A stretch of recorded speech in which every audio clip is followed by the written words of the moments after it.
Hi, welcome to Toys and Hood. I'm Steve. Today I'm talking about Dark Angels. So the Dark Angels are the first of the first founding chapters. They've been in the game since Rogue Trader. Lionel Johnson was mentioned in a little sidebar. His name was spelt very differently back then. They shared a codex at first in Angels of Death, which was released in 1996. They shared it with the Blood Angels. Then in 1999, they got their sort of own add-in codex, which was basically an expansion to Codex Space Marines. And then in 2007, they got their own codex, and they've had a codex, I think, pretty much in every edition since then, apart from, I think, maybe 8th. But then 8th edition, I recall, was only available for like a week before, so they didn't get much of a chance to release many codexes at all. I'll start from the start. We've got Lionel Johnson, the Primarch. Lionel Johnson is based on the poet Lionel Johnson, who was a poet in the 19th century. He is best known for his poem, The Dark Angel, which gives the chapter the name. The Dark Angel he talks about is the homosexuality in his soul, and that he struggled a lot. He was a Catholic, and he was also homosexual, and he struggled getting the balance right. Especially at the time, the Catholic faith, wasn't very considerate of homosexuals. Not that their records improved too much recently. The looks that the Dark Angels have, they wear robes, they have incense, there's candles feature throughout, lots of stained glass windows and religious iconography. That's very Catholic, the whole thing, very much on the Catholic Mass. And the Dark Angels are also known as the Unforgiven. At the time, the Unforgiven makes me think of the Clint Eastwood film that would have been 92, I think, so that predates the Dark Angels' own codex. And then also there's the Metallica song, Dark Angels Live on the Rock. Now, considering Lionel Johnson is their Primarch, it makes perfect sense that their chapter monastery is named after Dwayne Johnson. Okay, it might be called the Rock because it's actually a giant rock. And let's not confuse this with another giant rock that flies through space, which are Orc Rocks. And when we talk about Orc Rocks, let's make sure we don't confuse them with Goth Rockers. So there's lots and lots of rocks in the world of Warhammer 40,000. So the rock is all that remains of the planet Caliban. Caliban is the home planet of the Dark Angels. Caliban is also a monster in Shakespeare's play The Tempest. And now in The Tempest there's also a wizard. This wizard is called Prospero. The Thousand Suns home planet, also called Prospero. So let's talk about some of the noteworthy characters. If you want to skip this bit, then it could basically be summarised as saying they're all in the Bible. But I've got viewing time figures to hit on YouTube, so I'm going to crack on. So first up, Grandmaster Azrael. Azrael is the Angel of Death. Space Marines are known as the Angels of Death. But Azrael is also one of the coolest characters in Batman. And he predates, again, the Dark Angels Codex. He came out in 1992 in the Sword of Azrael series. Next up we have Belial. Belial is the Master of the Deathwing. Again, he's an angel or a demon, depending on kind of what source you go to.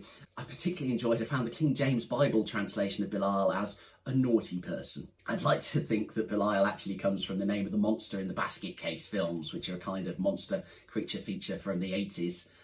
In that, Belial is a very kind of hunched figure, and you can almost imagine that that's the only way that a person actually fits into a suit of Terminator armour. There's Ezekiel, the master of the librarians. Ezekiel is a prophet in the Bible. He receives visions and revelations from God, which kind of seems quite appropriate for a psyker. Then there's Asmodius, also known as Asmodius. He's the Lord of Demons, mentioned in the Bible. He's also the ultimate ruler of the 9 hells in the Dungeons and Dragons game. And as a bit of a side note, so there's the gaming company Asmodius, who owns Fantasy Flight Games. Massive gaming company. They're actually named after the demon Asmodius. Asmodius is short for Asmodius, which is pretty dark. One of their early games was called In Nomine, and in that you play angels and demons, basically code about their business, but in the modern world. There's then Samel, the Master of the Ravenwing. Samel is also known as the Angel of Death, and in some reports he's also known as a type of angel known as a Watcher, which is kind of reminiscent of the Watchers in the Dark, those little monk creatures, kind of spirits that follow some of the Dark Angel characters around and look awesome. I really like the models. Let's also, while we're on this, let's not forget that biblical angels are not like the angels that you're imagining while I'm talking. Samael is described as, his height was so great it would have taken 500 years to cover a distance equal to it, and from the crown of his head to the soles of the feet he was studded with glaring eyes. There's Master Lazarus. Lazarus is a character in the Bible who Jesus rises from the dead. He's a newer character, one that I'd not seen until I was just researching this, but I wonder if that kind of returning from the dead is foreshadowing Lionel Johnson's return. Then there's Primaris Zechariah. Zechariah, again, is a character in the Bible. He's John the Baptist's father. He's also in the series Supernatural. Then there's the Nephilim fighter, the Dark Angels fighter plane. Nephilim are a type of angel. They're described as giant angels, but also it can mean fallen ones, which fits in very nicely with Dark Angels. And then they're popular too. They've appeared in the X-Files, Supernatural, Mortal Instruments books, Diablo, Devil May Cry, Darksiders, Magic the Gathering, and then there is a band, The Fields of Nephilim, as well. Now we've got Cipher. So a Cipher is a person of no influence, but it's also the key to cracking a code. He pops up occasionally in the books, even less frequently as a model with rules for the game, and he adds a real sense of mystery to the Dark Angels. He carries a Catan phase sword, which is actually the first mention of a Catan, even before the Catan were associated with the Necrons. And he's meant to be inspired by Clint Eastwood, which I presume he's inspired by the westerns of Clint Eastwood and The Man with No Name, and not the film where he plays the grumpy next-door neighbour.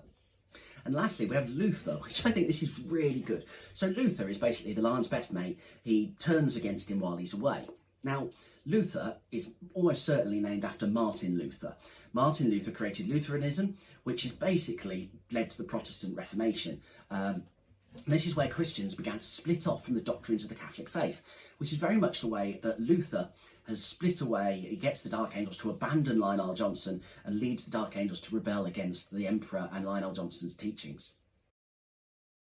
So, I've been Steve, this is Toys in the Hood. Hopefully you've enjoyed this and found this interesting. Please let me know in the comments if there's anything else you'd like me to look into and research. What would you like to see from us in videos?